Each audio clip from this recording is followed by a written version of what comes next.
लोहे के अंगूर। एक प्यारी सी लड़की थी जिसका नाम सीता था। वो अपनी माँ रागिनी और पिता श्याम के साथ एक शहर में रहा करती थी। उसका परिवार मध्यम वर्गीय था जो सुकून से अपना जीवन गुजार रहा था। सीता को अंगूर खाना बहुत पसंद था, पर वो लगभग रोज ही अंगूर खाया करती थी। एक दिन, अजी सुनते हो, आपकी लड़की तो और कुछ खाती ही नहीं है। जब देखो तब बस अंगूर खाती रहती है। इसे समझा लो, वरना ये आदत इसे भविष्य में बहुत महंगी पड़ेगी। अरे तुम तो जब देखो तब मेरी बेटी को फालतू में डांटती रहती हो। मेरी इकलौती तो बेटी है, वो भी अपनी पसंद की चीज नहीं खाएगी तो कौन खाएगा। हाँ पापा, देखो ना, मम्मी को पता नहीं मेरे अंगूर खाने से क्या दिक्कत है। तुम बाप बेटी तो हमेशा एक ही टीम में रहते हो। मेरी पहले कभी नहीं सुनी है जो अब सुनोगे। ठीक है, जाओ, जो करना है करो, मैं कुछ नहीं कहूँगी अब। ऐसे ही उन लोगों के दिन गुजर रहे थे। फिर एक दिन सीता स्कूल जाती है तो पता चलता है कि स्कूल में गर्मी की छुट्टियां पड़ गई हैं। वो खुशी खुशी घर आती है और रागिनी को बताती है, मम्मी, आज स्कूल में गर्मी की छुट्टियां पड़ गई।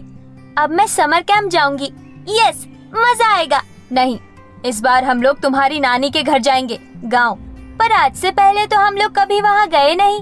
हाँ, पर इस बार जाना पड़ेगा क्योंकि तुम्हारी नानी की तबीयत काफी खराब है। अच्छा ठीक है। ये सब श्याम सुन रहा होता है और उसे पता होता है कि सीता की नानी की तबीयत खराब नहीं है। तो वो सीता के वहाँ से चले जाने के बाद रागिनी से पूछता है, मुझे पता है कि तुम्हारी माँ की तबीयत बिल्कुल ठीक है, तो तुमने सीता से झूठ क्यों बोला?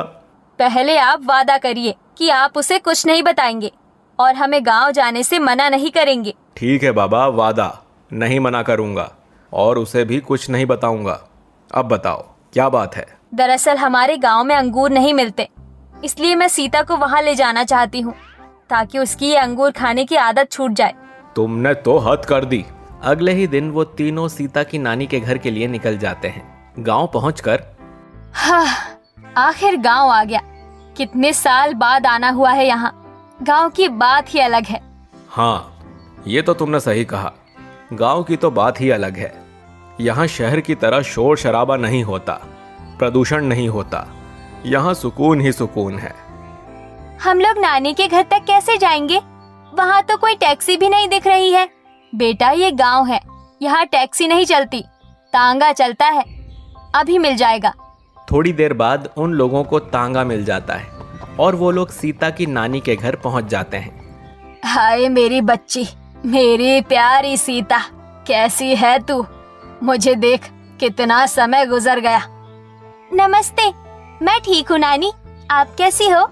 मैं भी ठीक हूँ बेटा। नमस्ते माँ। हाँ, नमस्ते नमस्ते।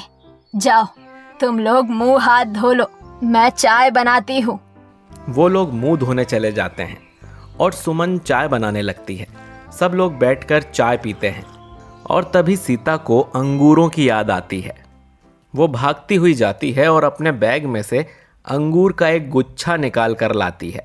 पर ये क्या, वो सारे अंगूर तो लोहे के बन गए थे।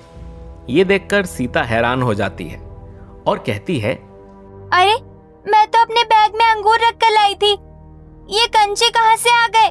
कैसी पागलों वाली बातें कर रही हो। अंगूर रख कर लाई होती तो अंगूर ही निकलते ना।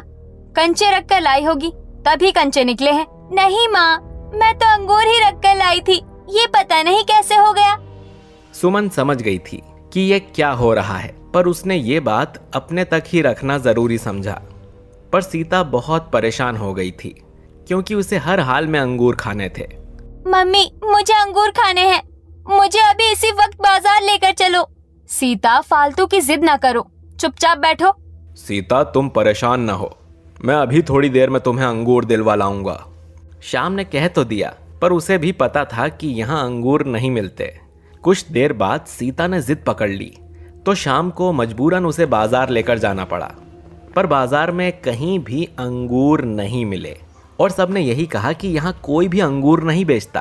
पापा, अब मैं क्या करूँगी? हमें तो यहाँ 1 महीने से भी ज्यादा रहना है। मुझे अंगूर नहीं मिलेंगे तो मैं यहाँ नहीं रह पाऊंगी। अंगूर इतने भी क्या जरूरी हैं? छोड़ो ना, चलो अब घर चलो। सीता घर तो आ गई पर उसका दिमाग पूरे तरीके से अंगूर में ही लगा हुआ था। वो सोच रही थी कि उसे अंगूर कैसे मिलेंगे। आखिर उसने खुद ही अंगूर उगाने की सोची। उसके बैग में अंगूर के कुछ बीज पड़े थे जिनको उसने अपनी नानी के बगीचे में बो दिया। कुछ ही दिन में अंगूर की बेल निकल आई। सीता बहुत खुश थी, पर उसकी ये खुशी ज्यादा दिन तक रुकने वाली नहीं थी, क्योंकि जब उस बेल में अंगूर आए तो वो अंगूर भी लोहे के ही थे। ऐसा कैसे हो सकता है? अंगूर की बेल तो सही है, फिर इसमें लोहे के अंगूर क्यों आ रहे हैं? सीता परेशान होकर रोने लगती है। तभी उसकी नानी वहां आ जाती है और उससे रोने की वजह पूछती है। क्या हुआ बेटा, तुम रो क्यों रही हो? नानी, आपका गांव बहुत बुरा है। मैं अपने शहर से अंगूर लेकर आई थी तो वो अंगूर लोहे के बन गए। फिर मैंने सोचा कि चलो बाजार से जाकर अंगूर ले आती हूँ, पर वहाँ भी अंगूर नहीं मिले। तो आखिर में मैंने खुद अंगूर की बेल लगाई, पर उसमें भी लोहे के अंगूर आ रहे हैं। मेरे कुछ समझ नहीं आ रहा है कि मैं क्या करूँ। मुझे अंगूर खाने हैं। बेटा, मुझे माफ कर दो। मुझे तुम्हें पहले ही बता देना चाहिए था, पर हमारे गांव को श्राप है कि यहाँ कोई अंगूर नहीं खा सकता। कैसा श्राप? यहाँ गांव के बाहर जंगल में एक बूढ़ी महिला रहती है। वो एक दिव्य महिला है। बहुत साल पहले जब यहाँ बहुत अच्छे अंगूर हुआ करते थे, तब एक बार वो महिला हमारे गांव में आई और उसने लोगों से अंगूर खाने को मांगे, पर किसी ने भी उसको अंगूर नहीं दिए, बल्कि उल्टा दुत्कार दिया।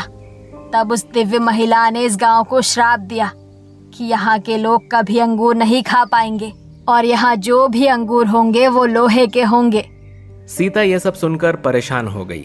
उसने अपनी नानी से इसका उपाय पूछा, पर उन्हें भी इसका कोई उपाय नहीं पता था।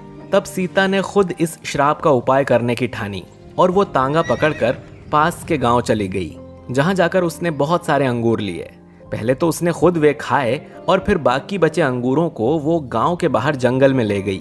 वहां उसने उस दिव्य महिला को ढूंढा और उससे कहा, हे दिव्य आत्मा, मैं जानती हूँ आपका तिरस्कार किया गया था और आपको अंगूर नहीं दिए गए थे, इसीलिए आज मैं आपके लिए ये अंगूर लाई हूँ और पूरे गांव की तरफ से आपसे माफी मांगती हूँ। कृपया इन अंगूरों को स्वीकार करके इस गांव को श्राप मुक्त कर दीजिए। वो दिव्य महिला सीता जैसी छोटी सी बच्ची की इस पुकार को सुनकर बहुत प्रसन्न हो जाती है और उस गांव को श्राप से मुक्त कर देती है। उसके बाद सीता अंगूर लेकर वापस अपनी नानी के गांव आ जाती है और कहती है, नानी माँ, मैंने इस गांव को श्राप मुक्त कर दिया। अरे वाह बेटा, जो कोई नहीं कर पाया वो तुमने कर दिया। अरे देखो, तुम्हारी अंगूर की बेल में भी असली अंगूर आ गए हैं। अब वो लोहे के अंगूर नहीं रहे। ये देखकर सीता बहुत खुश होती है और खुशी खुशी खुद भी अंगूर खाती है और सबको खिलाती है।